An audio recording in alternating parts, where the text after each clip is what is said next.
But let's go about 90 miles north, 94, 97 miles north, whatever it is. Let's break in WBAY Sports, Dave Schroeder. Dave, thanks for jumping on the show today. Hey, glad to join you. So are you at practice right now? I am. Practice number 11. Number 11, and are you? Are you? Are you like loving it? Are you just like all in? Is it still exciting, or have you gotten to the point of training camp where it's like, let's get to Saturday night already? You know, it's tough because it's good to really see the position battles, but this is a team with playoff and Super Bowl aspirations. So each successive camp I cover, I think this is like number 14, I am more and more eager to see real football in September. So it's fun. Right now, I've just finished watching the one-on-ones between DBs and receivers. They're just starting team drills right now. So it's a comfortable day. There's some breeze. So today's a good day to be at practice. I'll say there's some sticky, sweaty ones the last 2 weeks with that humidity. Yeah, that humidity has been real, as well as the Canadian smoke has been real as well. Take us into it. You just saw the one-on-ones with the defensive backs and the wide receivers. Who won? Who won the biggest matchup? Who impressed you the most, Dave? Keyshawn Nixon, can he be a boundary corner at an elite level? We'll see. Can rookie Matthew Golden be an elite impact player right away? They went head-to-head 3 times. Nixon winning the first 2 on what were deep routes. The third time with Jordan Love as the trigger man, completed the short crosser to Golden against Nixon. It's also really fun watching yesterday Romeo versus CV, Carrington Valentine. They were going at it. Romeo making sure that Carrington knew the score 2-1 in his favor. Romeo had a great deep catch against CV again, and on the second rep, CV got it was an incompletion, but he had some separation first, did Romeo. Got it. Well, we, of course, I feel like every day on Sports Talk Radio, on the blogs and the podcasts and everything regarding Green Bay Packers, we're all talking about Matthew Golden and can he step up and will he end up being the number 1 and whatever it might be. But I keep hearing that Romeo Doubs has had a really good summer so far. Tell us a little bit about what Romeo's been doing right. Well, Romeo, if you'll recall, as a rookie in 2022, was like a training camp superstar, earning rave reviews from veteran Aaron Rodgers. It's been that type of camp again, except people have come to expect it. I've told people for the longest time that I think Romeo has the best hands of any tackle receiver I've ever seen. I put him right there with Devontae Adams. Obviously, Devontae had the whole package, the route running, the releases, the hands, the speed, this, that, the other. But just pure hands, Dobbs is right there, maybe better than Devontae. I've covered this team 14 years. I saw Greg Jennings last year here. Greg Jennings had great hands, probably on par with it, but I'm a little more fine-tuned with what I'm watching now. His hands are so good, which is why it was so shocking that Romeo had some drops last year, and the receiving corps as a whole had drops last year. Dobbs is not dropping the ball. He's showing off the He's hands, locked in. Late hands. It's like a vacuum. That ball goes towards his mitts, and he can't miss. And it's really cool to see. I hope he can stay healthy with the concussions. And obviously the competition in that room is going to bring out the best in everyone, because if you're not playing your best, you're not going to get the snaps when the regular season rolls around. Dave Schroeder, WBAY in Green Bay, joining us on Thunder at the Fair. And Dave, I said the same thing about Romeo last year. Like when we started the Mason Crosby show, I think the first day was October 12th last year or something like that. And I think in the first week, Mason was already making fun of me because how much I was in love with Romeo Dobbs' hands. And then he had the week where he was he took off or was suspended or whatever, and then he had the concussions, and then I don't know if there were some mental fatigue or whatever was going on.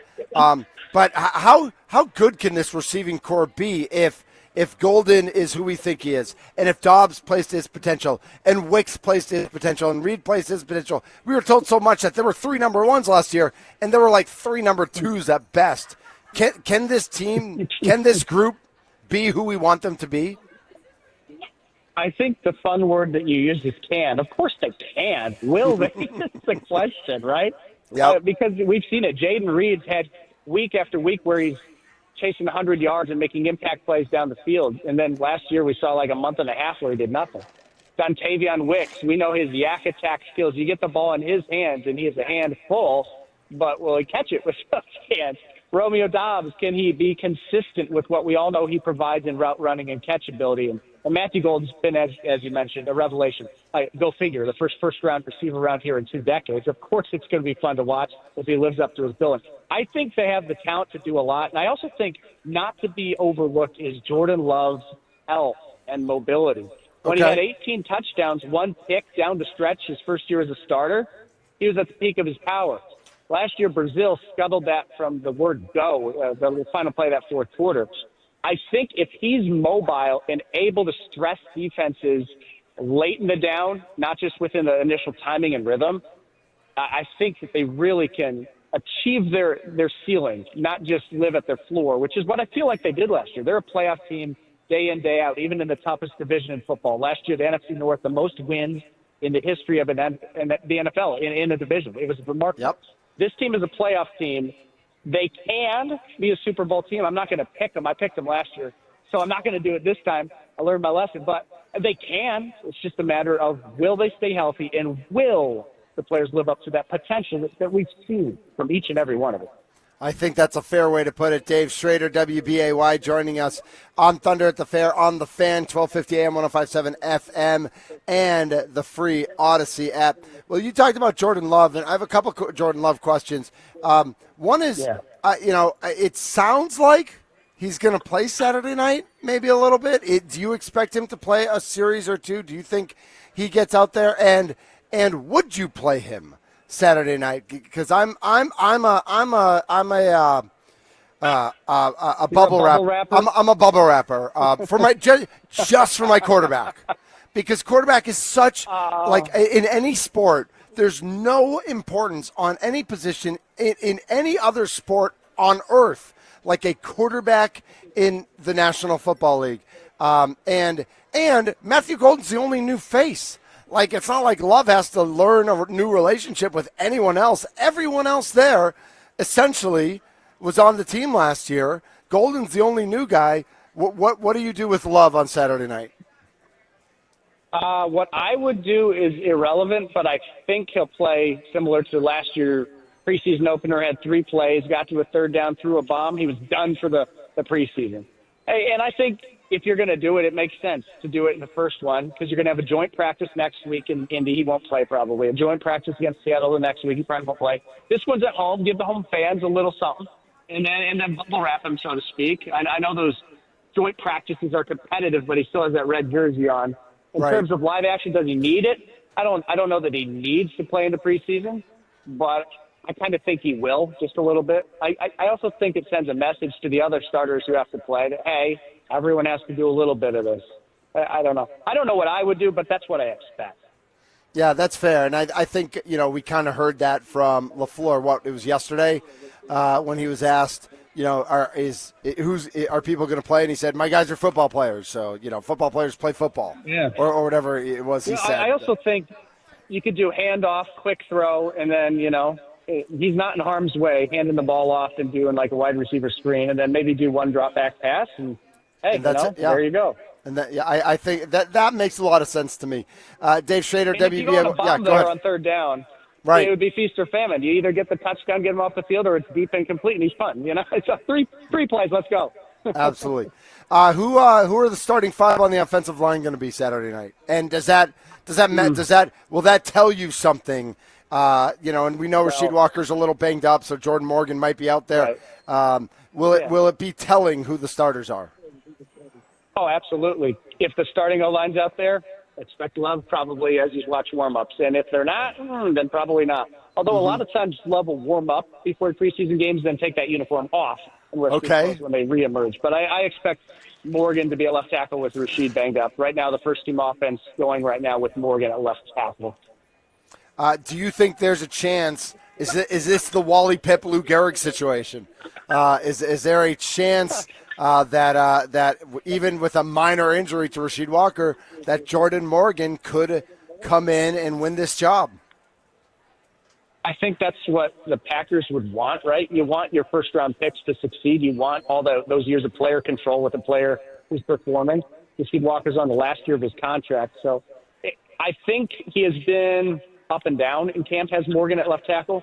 But if he starts to settle in, if it were up to me and it were equal, I'd give it to the younger guy who's the former first-round pick. That's what I would do if I viewed it as an equal competition.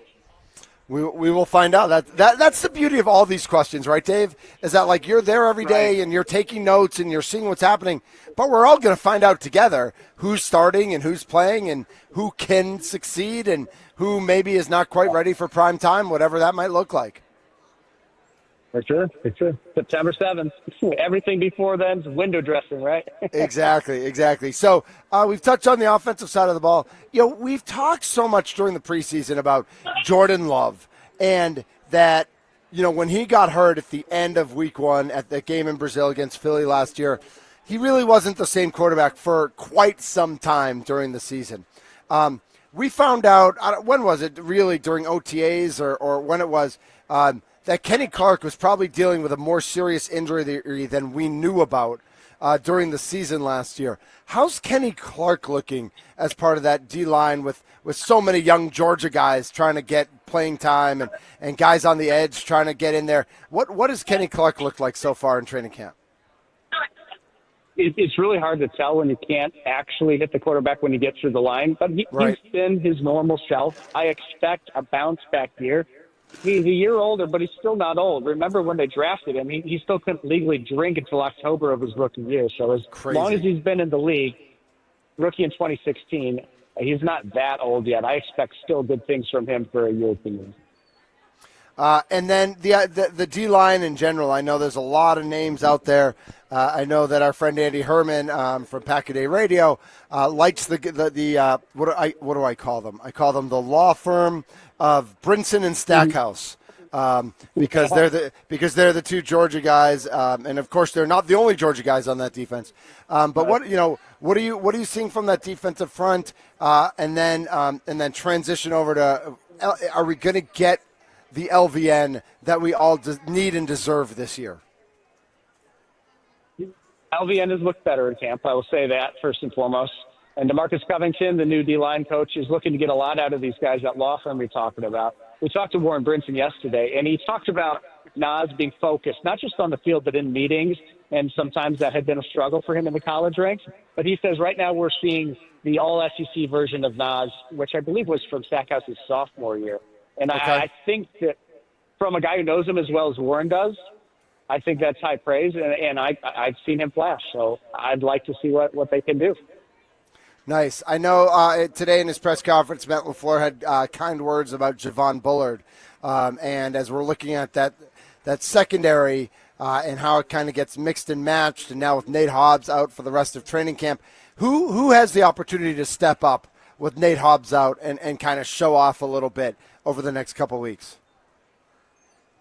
I think Carrington Valentine to me has had a really good camp. Obviously, you don't spend $48 million, $12 million per year on Hobbs to sit him, and obviously you pay that money usually for a boundary corner, not a slot position guy. Bullard got the high praise from LaFleur today, but he has been cooked a few times in one-on-ones, as Matt said, and even in team periods from that slot position. It's going to be really interesting to see how the team deploys their best 11, because obviously your linebacking and safety cores are pretty darn good and pretty darn deep. But the corner position you're open for it's week 1, and when he's back, he's going to play. You don't pay a guy not to play him. Keyshawn is not going to be sitting on the bench either. The funny thing is, we talked about champagne problems with Joe Barry a few years ago at corner. Injuries have their way of working things out, too. As much as I hate to say it, a lot of these positions were like, how on earth are they going to decide? Sometimes the decision will be made by the health of the players. And if not, then you do, in fact, have some champagne problems, because I think Carrington Valentine's had pretty good game. Dave, you sound like you're talking about the Milwaukee Brewers starting pitching rotation right now, right? Because we've seen that too soon, right? Right. We've seen that all season, where it's what are they going to do when all 7 guys are healthy, and I think in with starting pitchers especially, but then certainly with NFL players, there's always going to be and we don't hope a major injury on someone, but there's always bangs and bruises and things that jump up, and even with what we saw with Mizorowski with the Brewers, does he need to be on the injured list? Probably not. But is it good for him and for the team to give him a 2-week break and to and to go on? And I think that's what it sounds like what the team could do, whether it's Nate Hobbs being out right now or whether with Rasheed Walker out or whoever else, whatever other position group. And that's why you put the quarterback in bubble wrap, right? Because that's the only position where that doesn't exist. Where we know Malik Willis is a really good backup, but that's what he is. He is a backup quarterback in the NFL. He's not the guy you want 17 weeks as your starter. Yes, but Malik, for the first time in my tenure here, I view that backup quarterback position as actually pretty darn solid. For as much as they had backups like Matt Flynn and Brett Hundley, I believe in Malik way more than the others, but you're right. No one wants to watch that for 17 games when we could all be treated to number 10 for 17 games. No, but you're right. It does feel nice. It feels a lot nicer than some of the backup situations they had when you just and granted, like for the most part, we knew Aaron Rodgers was going to go out there and he was going to be the quarterback. But there were, Seneca Wallace had done some nice things in college.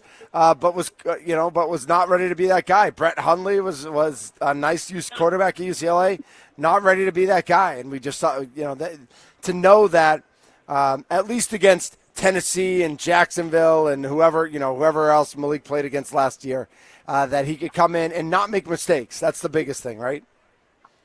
Right, and not make mistakes, but also not just be a game manager. Like the deep downfield throws, not in the Indy game, but Tennessee and Jacksonville to win those games.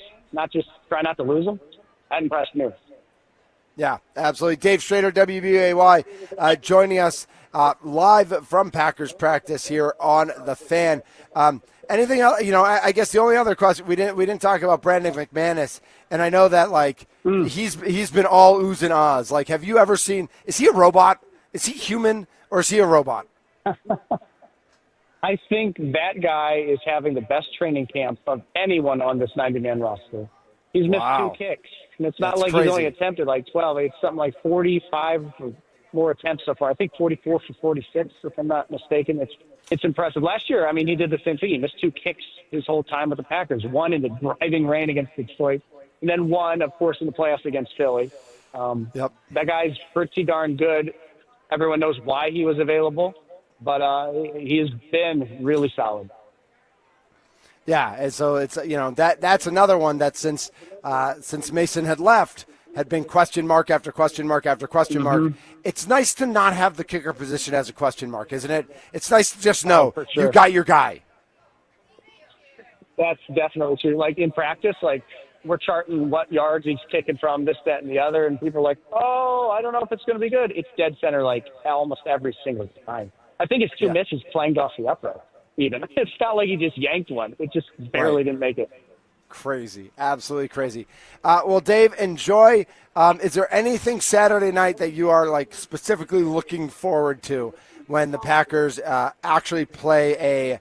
I'm going to say meaningless, but it's not meaningless for everybody. It's very meaningful for numbers 50 through 90 on the roster. In this football game, is there anything specific that you are looking forward to Saturday night? Receiver battle. McCole Hardman and Malik Heath, I believe, will duke it out for the final roster spot. I also really like Will Shepard's route running. I don't think he'll be able to make the 53 here, but I'd love to watch all 3 of those, try to put on a show. In the defensive backfield, can Omar Banks, can he continue his hot streak with 5 interceptions, 3 on family night? Omar Brown, rather, not no Omar. Yeah, Omar Brown. I'm looking at on the line. Omar Brown. Can he keep it going? Because obviously that safety position is stacked, but he's been fun to watch as well. And at corner, I want to see CV keep doing stuff and keep trying to make tough decisions for his coaching staff. Awesome. Dave, thank you so much for jumping on today. Had a blast.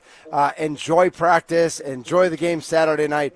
And we will definitely catch up with you down the road as we get closer to, as you mentioned, September 7th. We can take all this window dressing and throw it to the side and get ready for real football then. But until then, we will learn a lot about this team, and it's fun to learn it together. So, Dave, thanks so much for jumping on. Yeah, thanks for having me. Absolutely. That's Dave Schroeder, WBAY in Green Bay. He is at every practice. He's at every Packers, everything.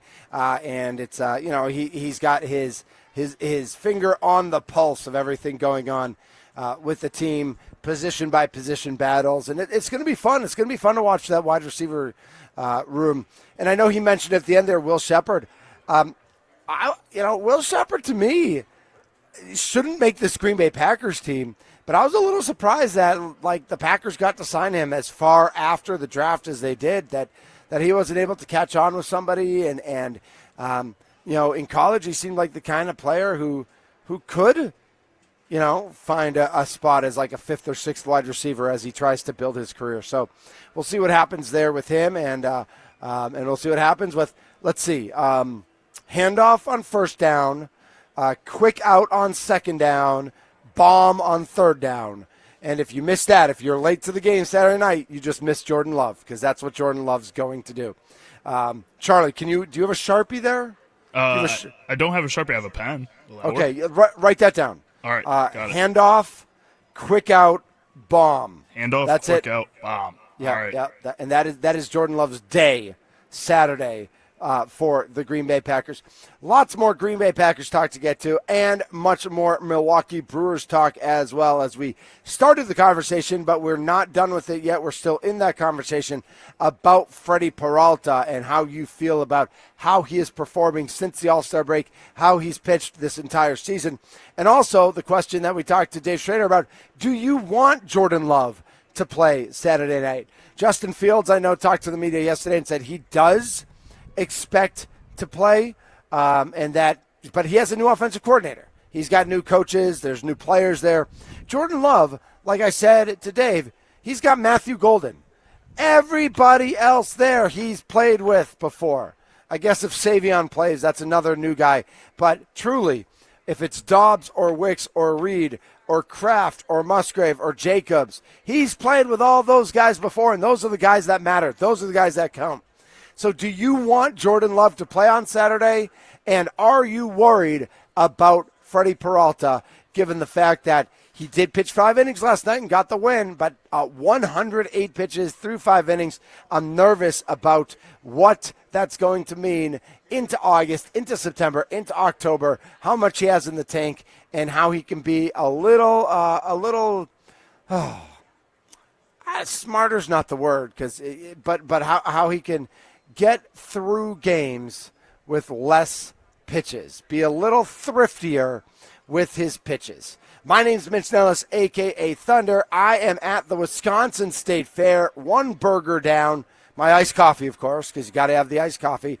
And we are just having a blast here. You should get out here. It's another absolutely picture-perfect Wisconsin summer day here at the Wisconsin State Fair. I am Thunder at the fair on the Fan.